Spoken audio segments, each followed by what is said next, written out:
지하차도는 폭우가 내리면 급격히 물이 차올라 위험천만한 곳이 됩니다. 구조적인 특성상 진입로에서는 지하차도가 잠겼는지를 알기 어려운데요. 피해를 예방하기 위해선 빠른 상황 판단으로 차량 진입을 막아야 합니다. 가장 좋은 것은 지하차도 안에 물이 일정 정도 높이가 되면 자동으로 진입을 차단하는 시스템을 만드는 것인데요. 그런데 서울 지하차도를 살펴봤더니 아직 차단 시설이 설치 안 된 곳이 많았습니다. 이은성 기자가 전해드립니다. 지난 15일 충북 청주시 오송읍에서 지하차도가 침수되면서 차량 17대가 물에 잠겼고 빠져나오지 못한 14명이 사망했습니다. 사흘간 470mm가 넘는 폭우가 쏟아지면서 바로 옆 미호천 제방이 무너졌고 순식간에 6만 톤가량의 물이 쏟아져 들어오면서 685m 길이의 지하차도는 불과 수십 초 만에 물에 잠겼습니다. 중부지방에 집중호우가 쏟아졌던 지난해 8월, 개포, 일원, 동작, 신길, 구로, 목동교, 여의하류 등 서울 시내 지하차도 16곳도 침수됐습니다. 폭우가 내리면 가장 취약한 공간이 바로 지하. 하지만 지하차도는 구조 특성상 진입로에서 침수 위험을 판단하기 어렵습니다. 물이 한번 들어차면 잘 빠지지도 않기 때문에 갇혀가지고 오도 가도 못하는 그런 상황이 될 수 있습니다. 원래 지하차도 이제 가운데로 갈수록 이제 이게 깊어지기 때문에 일반적으로는 입구에서는 지하차도에 물이 얼마나 차 있는지 알 수 없는 상황이죠. 이 때문에 호우특보가 내려지면 지하차도 침수에 대비한 각종 조치가 빠르게 이뤄져야 합니다. 호우 경보가 발효되면 직원들이 차수판을 설치할 수 있도록 준비를 하고 있습니다. 지수정 용량의 수위에 따라서 자동으로 가동되고 있습니다. 특히 차량 통제가 이뤄지지 않아 피해를 키운 이번 오송 지하차도 사고에서 확인했듯이 일단 침수 위험도로는 차량 진입을 차단하는 게 인명피해를 막는 지름길입니다. 서울시는 지난 15일부터 사흘간 관내 163개 지하차도를 긴급 점검한 데 이어 집중호우 시 지하차도 침수 사고에 대비해 차량 진입 차단 설비를 마련하겠다고 밝혔습니다. 하천이 원류에서 들어갈 수 있는 지하차도는 없는 것으로 확인이 됐습니다마는 혹시라도 있을지 모르는 침수 사고에 대비해서 진입 차단 설비를 조속한 시일 내에 마련하기로 했습니다.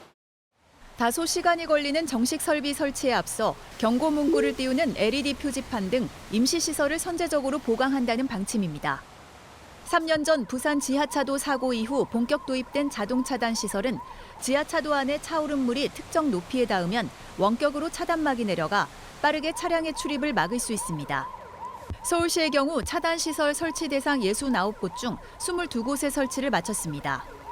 내년에도 벌써 한 10개 정도 계획이 되어 있는데 재난기금을 활용해서라도 조금 더 빨리 설치하는 방안, LED 표지판을 지하차도마다 좀 설치하는 것을 적극적으로 추진할 계획입니다. 하지만 아직 전국적으로 설치 비율이 절반도 되지 않는 상황.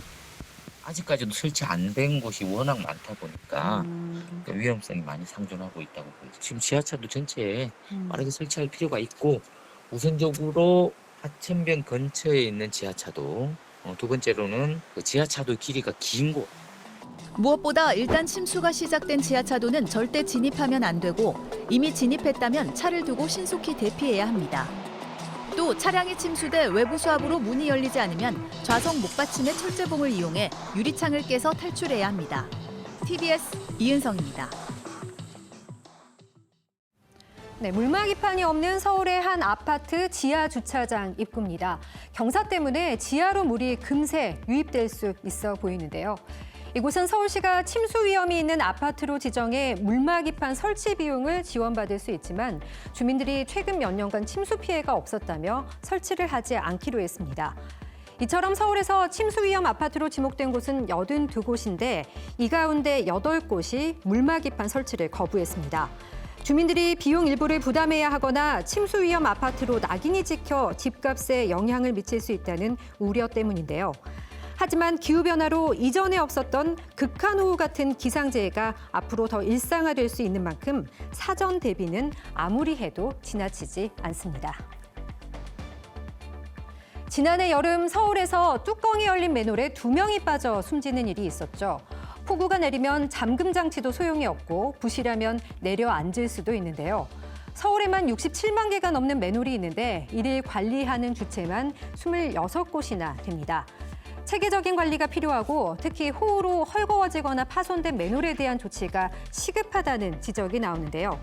서울시는 비가 오면 맨홀 꺼짐 현상 등의 문제가 더 잘 나타날 수 있다며 전수조사와 통합관리를 추진하겠다고 밝혔습니다.